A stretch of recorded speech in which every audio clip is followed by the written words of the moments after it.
नूर अपने कमरे में खड़ी वार्डरोब में से कपड़े सेलेक्ट कर रही थी। आज तानिया और महनूर की बर्थडे थी, तो रुबाब ने नूर को स्पेशली कहा था कि वो लाजमी अच्छा सा तैयार हो अपनी भांजी प्लस भतीजियों के लिए। ये लो भाई, जल्दी से अब रेडी हो जाओ, कब से इसमें मुंह दिए खड़ी हो तुम। रुबाब ने आते ही लताड़ा था, क्योंकि सारी तैयारियां हो चुकी थी। सब नीचे खड़े नूर का इंतजार कर रहे थे कि वो आए तो केक कट हो, मगर नूर थी कि बेदिली से तैयार होने में लगी थी। रुबाब ने उसे रेड कलर की शेफोन की साड़ी दी थी और साथ ही मैचिंग ज्वेलरी भी। रुबाब ने उसे हिजाब लेने से मना किया, मगर नूर फिर भी स्कार्फ लपेटे ड्रेसिंग रूम से बाहर निकली। गीले नम बालों में वो बहुत जाजिब नजर लग रही थी। बाल तो अब पहले जैसे थे नहीं, मगर फिर भी नूर को ये स्टाइल भी सूट कर रहा था। नूर तैयार होने के बाद नम गीले बालों का जूड़ा बनाए स्कार्फ लपेटे जल्दी से बाहर आई थी, क्योंकि पहले ही उसकी वजह से बहुत देर हो चुकी थी और अब वो मजीद ताखीर नहीं करना चाहती थी। नूर नीचे आई तो सब ने उसकी तारीफ की और फिर केक कट किया गया। केक कटने के बाद बच्चियां तो अपने खेलने में लग गई थी। नूर दादाजान के पास बैठी केक की प्लेट पकड़े उसे घूरे जा रही थी कि एकदम सामने नजर पड़ने पे उसकी आंखें खुली की खुली रह गई। सालार ग्रे कलर के 3 पीस सूट में सर्द संजीदा नजरों से चलता हुआ उसकी तरफ ही आ रहा था।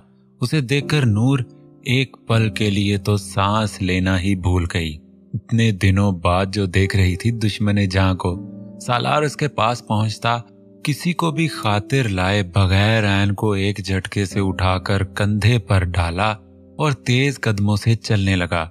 ऐन इस अचानक पड़ने वाली अफ्ताब पर बौखला ही गई थी और ऊपर से सालार की सबके सामने इस हरकत ने उसे शर्मो खफत से लाल कर दिया था। सालार आगे बढ़ रहा था कि शुमाइला बेगम सामने आई तो सालार के कदम बमुश्किल रुके थे, वरना शायद जबरदस्त तसादुम होता। अगर आज मुझे किसी ने भी रोकने की कोशिश की तो फिर जो मैं करूंगा वो आप सब लोगों को शायद यकीनन अच्छा तो बिल्कुल भी नहीं लगेगा। ठंडे ठार लहजे में बोलता वो सबको शशदर कर गया था। दादाजान ने सबको हाथ के इशारे से रोक दिया था।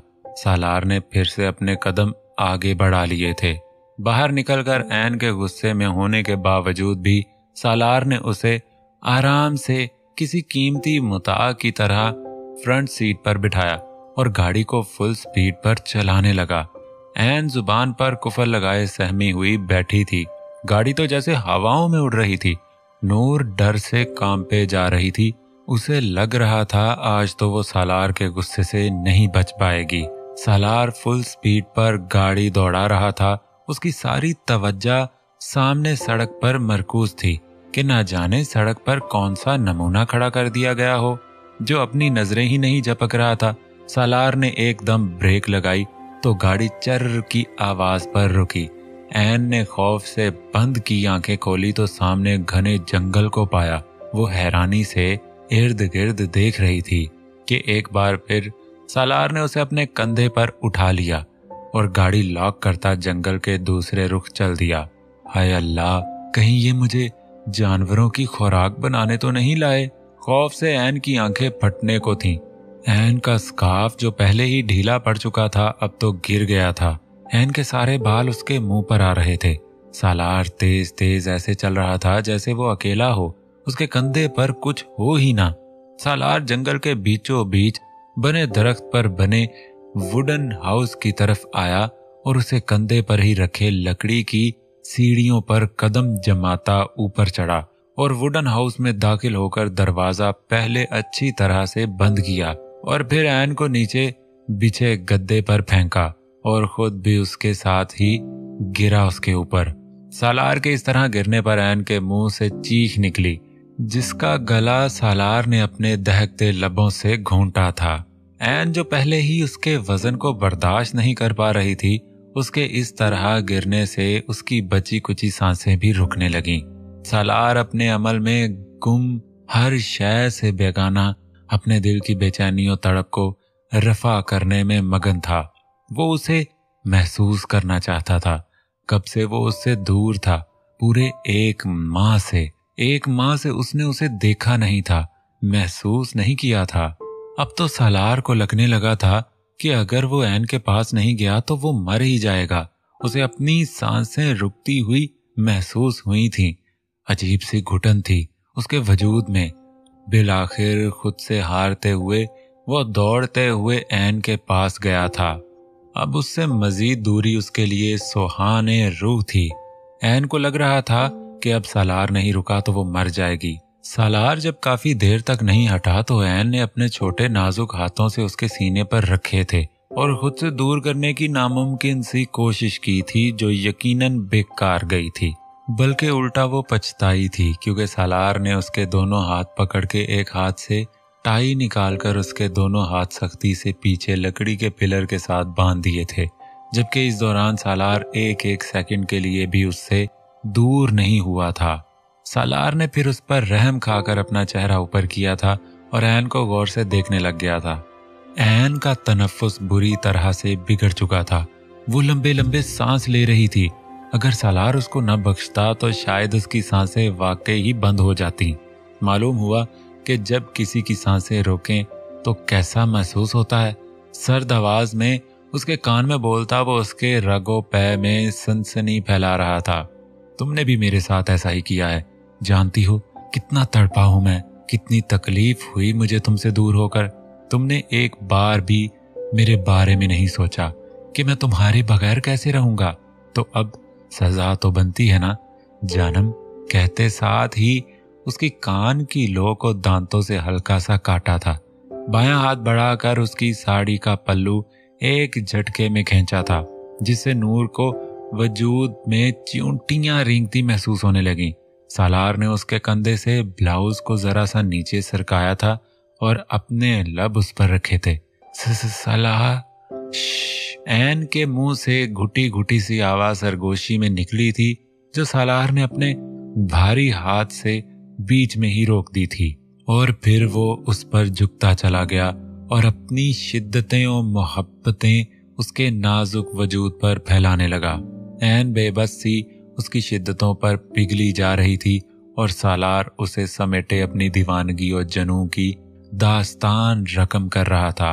आखिर थक हार कर ऐन ने खुद को सालार के सपुर्द कर दिया था। जो भी हो वो उसका महरम था, उसका शौहर, उसका मजाजी खुदा। चांद की रोशनी पूरी आबोताब से चमक रही थी। उस जंगल में छाई खामोशी और हल्की चांद की रोशनी माहौल को फसो खैज कर गई थी। इस पर सालार की बढ़ती शिद्दतें ऐन को बौखलाए दे रही थीं। सूरज की रोशनी छन से खिड़की के रास्ते नूर के चेहरे पर पड़ रही थी। नूर ने कसमसाते हुए आंखें खोली तो पहले तो उसे समझ नहीं आया कि वो है कहां पर, मगर फिर जब याद आया तो रात का एक एक मंजर उसकी आंखों के सामने चलने लगा। शर्म से सर झुकाए नूर हल्का सा मुस्काई थी।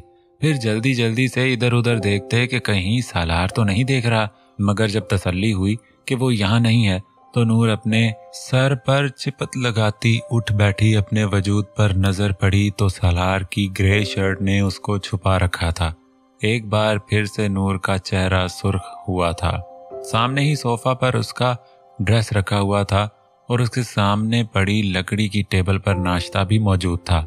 नूर ने इर्द गिर्द नजर दौड़ाई तो ये एक ओपन रूम किचन और लाउंज वुडन हाउस था। कोने में एक दरवाजा था, शायद वॉशरूम था वो।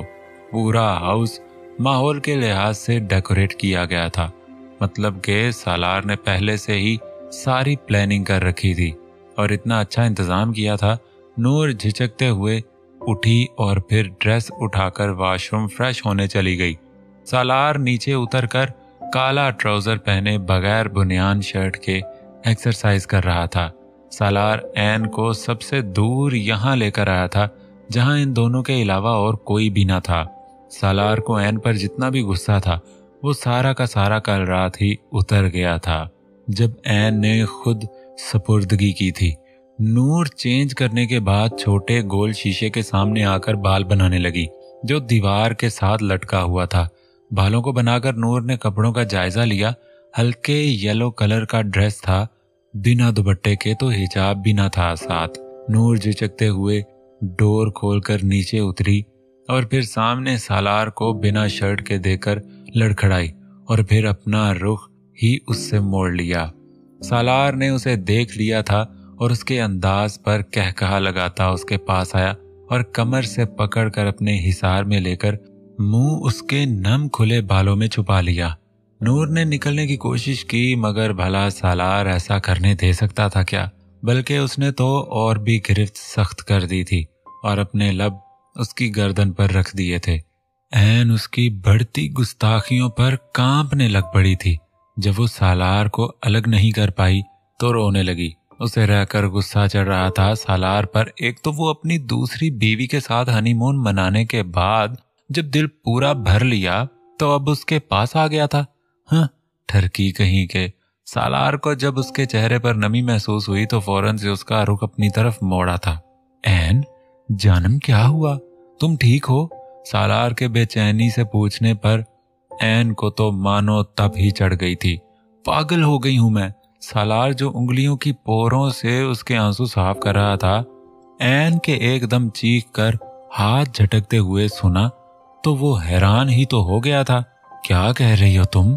सालार न समझी से उसे देख रहा था, जो अब मुंह हाथों में छुपाए रो रही थी। पहले ये अपना रोना बंद करो तुम फौरन। ऐन ने जब रोना बंद न किया तो सालार झुंझलाते हुए बोला, उसे उसका रोना तकलीफ दे रहा था। क्यों बंद करूं? और आप होते कौन हैं मुझ पर हुक्म चलाने वाले? हाँ, समझते क्या हैं खुद को आप? एक तो कमजोर लड़की को अपने ही घर में कैद करके उस पर जुल्म और सितम की इंतहा कर दी कि वो दिमागी तवाज़न खोने के किदार पर आ गई थी। मुझसे तो उसकी हालत ही नहीं देखे जा रही थी। बेचारी कितना तकलीफ में थी वो। क्यों किया आपने ऐसे? क्यों? कैसे जुल्म कर लिया आपने एक लड़की पर? मर्द हैं, ताकतवर हैं, तो क्या अपनी मर्दानगी इस तरह दिखाएंगे? किसी मासूम लड़की को मार पीट कर, उसे बिजली के झटके देकर? इतने जालिम हैं आप। इतने के एक लड़की के साथ। उससे आगे उसकी हिचकी ऐसी बंधी कि वो कुछ बोल ही नहीं पाई। सालार उसकी बातों पर पुरसकून सा खामोशी से सुन रहा था। जब ऐन रुकी तो एक ही झटके में अपनी तरफ खींचा और सख्ती से इस हद तक भींचा कि ऐन को लगा उसकी पसलियां अभी टूटी तो अभी। सालार सर्द संजीदा नजरों से उसे देख रहा था। उसकी आंखें जैसे उसकी आंखों में गड़ गई थीं। सालार झुका था और उसके लबों पर सख्त तरीन गुस्ताखी की कि उसके होंठों से खून की बूंद निकल आई। दर्द की एक लहर थी जो उसके होंठों से होती जिस्म में उतर गई थी। वो बेयकीनी से सालार को देख रही थी जो उसे ही देख रहा था। ये तुम्हारी सजा थी उस गलती की जो तुमने इस मेजी को आजाद करवाया, वो भी अपने हाथों से, और खुद ही उसे हॉस्पिटल लेकर भी गई। उसकी उंगलियां ऐन को अपनी कमर में धंसती हुई महसूस हो रही थी। ऐन के अंदर अचानक डर आ गया था, सालार का डर। सालार बिना उसकी कैफियत जाने अपनी ही बोले जा रहा था। उस लड़की ने मेरी जान की जान लेने की कोशिश की थी। उसको थप्पड़ मारे थे जो मेरी रगो जां में बसती है। मेरी इज्जत पे वार किया था उसने। कैसे छोड़ देता मैं उसे? कैसे? सालार की बोलते हुए आखिर में आवाज नम हो गई थी। खुद से गले लगाए उसकी आंख से आंसू बहा था। कैसे तुमने मुझ पे किसी और को फौकियत दी? कैसे छोड़ दिया तुमने मुझे ऐन? कैसे?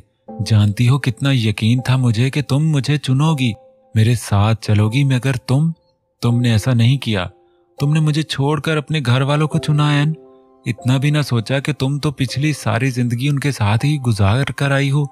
पर मेरे साथ तो कोई नहीं था, कोई नहीं, ना माँ बाप। फिर पता चला कि जिसे मैं माँ समझ रहा था वो तो थी ही नहीं मेरी माँ। मेरी माँ तो मुझे जन्म देकर चली गई थी मुझे छोड़कर, और जो थी वो तो सौतेली थी, मेरे बाप की दूसरी बीवी। सालार ने आज अपने दिल में दबा एक और राज बता दिया था। ऐन इस इंकशाफ पर शशदर खड़ी रह गई थी। तुमने मुझे क्यों छोड़ दिया ऐन? आपने भी तो छोड़ दिया था मुझे और दूसरी शादी करने लगे थे। मैंने खुद सुना था अपने कानों से, आप बुरहान भाई से कह रहे थे। ऐन भी उसके साथ लगे हाथ शिकवा भी कर दिया था, जो सबकी सबसे बड़ी और मेन वजह थी। उफ जानम, वो तो सब नाटक था, तुम्हें सुनाने के लिए किया था ताकि तुम कुछ रिएक्ट कर सको। तुम इस बात को पकड़कर बैठी हुई थी। इधर देखो मेरी तरफ तुम। सालार ये सुनकर हैरान रह गया। तो गोया ये वजह थी जो एन ऐसे बिहेव कर रही थी उसके साथ। सालार ने उसका चेहरा ऊपर उठाया था, मगर जब अपने गुस्से का निशान उसके लबों पर देखा तो खुद पे बेइंतहा गुस्सा आया उसे। ये क्या किया था उसने। फौरन झुककर उसके लबों पर प्यार करने लगा। पागलों की तरह उसे प्यार किए जा रहा था, जैसे वो इसके जख्म पर मरहम लगा रहा हो। आई एम सॉरी, मुझे माफ कर दो। पता नहीं कैसे कर दिया मैंने ये। सालार उसे छोड़कर अपने सर के बाल नोच रहा था। एन को वो कोई पागल लग रहा था। मैं अचानक। सालार आगे बढ़ा और लकड़ी का नोकदार टुकड़ा उठाकर अपने होंठ में घोंप दिया था और देखते ही देखते खून की फवार उबल पड़ी थी। एन फटी फटी आंखों से उसे देख रही थी। ये क्या किया आपने? पागल हो गए आप? हिम्मत कैसे हुई आपकी ऐसा करते हुए? कोई हक नहीं है आपको खुद को नुकसान पहुंचाने का। हाँ, हिम्मत भी कैसे की? आप मेरे हैं, आप सिर्फ मेरे हैं। आपके वजूद पर सिर्फ और सिर्फ मेरा हक है। आप खुद को नुकसान नहीं पहुंचा सकते। आप नहीं, मैं हूं मैं। समझ आइए आपको। आइंदा ऐसा किया ना तो मैं भी खुद को ऐसे ही नुकसान पहुंचाऊंगी, समझे? या फिर लगाऊं एक थप्पड़। एन ने रोते हुए बेध्यानी में क्या बोले जा रही थी उसे पता ही नहीं चला कि वो ढके छुपे अल्फाजों में मोहब्बत का एतराफ कर चुकी थी। सालार तो दंग खड़ा बेयकीन चेहरा लिए नम आंखों से एन को देख रहा था। जो उसने कहा था, क्या वो सब सच में हुआ है या फिर वो कोई ख्वाब देख रहा है? चले भी, अब कहाँ खो गए हैं? चले, मरहम लगाऊं मैं इस पर। एन अपनी आवाज से उसे यकीन सौंपती उसे अपने साथ घसीटती सीढ़ियां चढ़ती ऊपर लाई थी और गद्दे पर बिठाकर फर्स्ट एड बॉक्स ढूंढने लगी। सालार के सामने बैठकर उसने रुई पायोडीन में डिबोई और सालार के निचले होंठ के कोने पर रखकर पहले उसे अच्छी तरह आहिस्ता से खून साफ किया और फिर ऑइंटमेंट लगाया। सालार खुद को मुकम्मल उसके रहमो करम पर ढीला छोड़ता उसके हर हुक्म पर सर खम कर रहा था। दो, तुम्हें भी मरहम लगा दूं? एन चीजें वापस फर्स्ट एड बॉक्स में रख रही थी जब सालार ने हाथ आगे बढ़ाते हुए कहा, वो तो आपने लगा दिया। एन ने उसकी आंखों में अपनी आंखें गाड़े हल्की आवाज में कहा। सालार उसकी रोने की वजह से सब सुर्ख आंखों में खुद को डूबता हुआ महसूस कर रहा था। कितने ही पल ऐसे ही एक दूसरे की आंखों को तकने में नजर हो गए। अचानक एन ने अपना चेहरा सालार के चेहरे के करीब किया और आंखें मूंद कर उसकी चोट पर अपने कपकपाते नाजुक लब रख दिए। सालार तो हैरत में डूबा हुआ उसके लम्स को महसूस कर रहा था। अब बचा ही क्या था जो उसे ये बता सके कि एन उससे मोहब्बत करती है। ये ख्याल ही खुशकुन था कि उसकी मोहब्बत, उसका इश्क उससे बेपनाह मोहब्बत करता है, वरना कहाँ वो डरपोक नाजुक सी शर्मीली एन। और ये सालार की तो मानो आज सबसे बड़ी मुराद बर आई थी। उसे और क्या चाहिए था? कुछ नहीं, कुछ भी नहीं। एन के आगे दुनिया की हर शय सालार के लिए हीच थी। दोनों एक दूसरे में गुम एक दूसरे के लम्स को महसूस कर रहे थे। दिल की धड़कनें भी आज रक्स कर रही थी। हर चीज जैसे आज इनके साथ खुशी से नाच रही थी। ये सर्द हवाएं, परिंदों के गीत उनकी खुशी में खुश झूम झूम रहे थे। 2 साल बाद सब लोग खुश गपियों में मसरूफ थे। हर कोई आज की तकरीब के लिए खास तौर पर तैयार होकर आया था। सालार वाइट एंड ब्लैक सूट में सूटेड बूटेड डैशिंग लग रहा था और ऊपर से उसके चेहरे की चमक और लबों पर छाई दिलकश मुस्कुराहट उसके वजाहत से भरपूर वजूद को 4 चांद लगा रहे थे। इतने में बजता म्यूजिक एकदम बंद हुआ और सामने सीढ़ियों से एन उतरती हुई आ रही थी। ब्लैक कलर के फ्रॉक और ब्लैक ही चूड़ीदार पाजामा पहने, हम रंग हिजाब पहने सहज सहज कर कदम रखती स्पॉटलाइट की रोशनी में उतर रही थी। सिवाय घर वालों के बाहर का कोई भी मर्दाना नहीं था। औरतें जरूर मौजूद थीं। एन बेइंतहा खूबसूरत लग रही थी। सालार यकटिक सा उसे गहरी चाहत भरी नजरों से देख रहा था। सालार की नजरों की तपश ऐन बाखूबी अपने ऊपर शिद्दत से महसूस कर रही थी और वो पिघली जा रही थी। सालार ने आखिरी सीढ़ी पर ऐन के पहुंचने पर उसको हाथ थाम कर उतारा और फिर दरमियान में लाकर खड़ा हो गया और बायां हाथ उसकी कमर के गिर्द फैला लिया। ऐन ने शर्माते हुए उसे आंखें दिखाई कि बाकियों का ही ख्याल कर लो कुछ, मगर सालार को कहाँ फर्क पड़ने वाला था। मजे से मुस्कुराते हुए उसे आंख मारी और उसे और भी अपने करीब किया। नूर सटपटाते हुए आसपास देखा कि कोई देख तो नहीं रहा, फिर तसल्ली होने पर उसकी तरफ देखना ही छोड़ दिया कि ये कहाँ बाज आएंगे, तुम ही एहतियात कर लो थोड़ी। अरे भाई, अपनी बच्ची के बगैर ही केक कट कर लोगे क्या आप दोनों? रुबाब केक पर नजरें रखे अपने भारी वजूद को छुपाए मजे से बोली। अल्लाह ताला बुरहान को एक और खुशी से नवाजने वाला था। हाँ भाई, कहाँ है हमारी जानम की जान? सालार फिर से शरारत करते हुए बोला तो सबने बेसाख्ता कह कहा लगाने लगे। ये रही हमारी सबकी जान, हुरुल ऐन। ऐन की गोद में हुरुल ऐन को शुमाइला बेगम ने पकड़ाते हुए प्यार से कहा। दोनों ने उसे पकड़कर मुस्कुराते हुए जिंदगी से भरपूर मुकम्मल मंजर के साथ केक काटा। आज उनकी वेडिंग एनिवर्सरी थी जो सालार ने बड़ी धूमधाम से मनाई थी। कैमरे ने इन तीनों की यादगार फोटो खींची थी। हूर बहुत जल्द सो भी गई थी और रुबाब उसे और अपनी दोनों बेटियों को लिए घर के लिए निकल पड़ी। क्योंकि आज उनकी एनिवर्सरी थी तो वो इन दोनों को कुछ टाइम अकेले में बिताने के लिए छोड़ गई। बाकी सब भी जा चुके थे। नूर चेंज करने गई थी। सालार ने उससे कहा था। सालार नीचे लाउंज में खड़ा उसका इंतजार कर रहा था। जब ऐन शर्म से सुर्ख होती उसके पीछे आई और सालार उसे देखते ही मबहूत रह गया। तेज मूंगिया रंग के स्लीवलेस घुटनों तक आती ड्रेस में वो बेपनाह खूबसूरत लग रही थी। सालार ने उसके आगे हाथ बढ़ाया जिसको ऐन ने बिना देर किए अपना हाथ उसे सौंप दिया। सालार उसे लिए कारपेट पे बिल्कुल दरमियान में आया और फिर मधुर सा म्यूजिक बजने लगा। सालार और ऐन एक दूसरे में खोए डांस करने लगे थे। उनकी आंखों के सामने हर वो मंजर घूमने लगा जो इन दोनों की जिंदगी में खुशी और गम की वजह बने थे। दोनों अब अपनी जिंदगी से मुतमईन थे, खुशो शादमां थे। अब कोई भी गम का बादल उन पर नहीं आने वाला था। अगर आया भी तो दोनों मिलकर उसका सामना करेंगे। सालार ने ऐन को अपनी बाहों में भर कर उठाया और अपनी मंजिल की जानिब बढ़ गया, जहां हर तरफ खुशियां ही खुशियां उसकी मुंतजर थीं, जहां कोई भी उनकी खुशियों को नजर लगाने वाला न था। सालार और ऐन एक हो गए थे हमेशा के लिए, ताउम्र तक।